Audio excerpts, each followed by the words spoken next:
In order to use Python, you will need to install it first.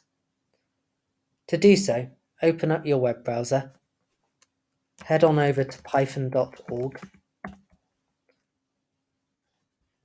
click on Downloads, and then download the latest version of Python for your operating system.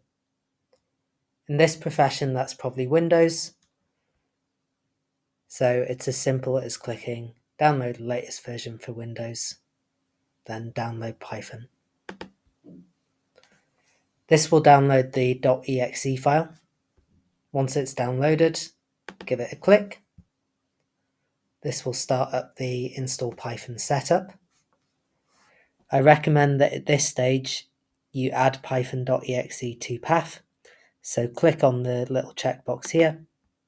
Note that to install it, you don't need admin privileges, provided you're not clicking on this tick box here. Simply click Install Now, and this will start the setup progress and install any standard libraries that are required by Python, as well as installing pip. Overall, this should take about 5 minutes or less.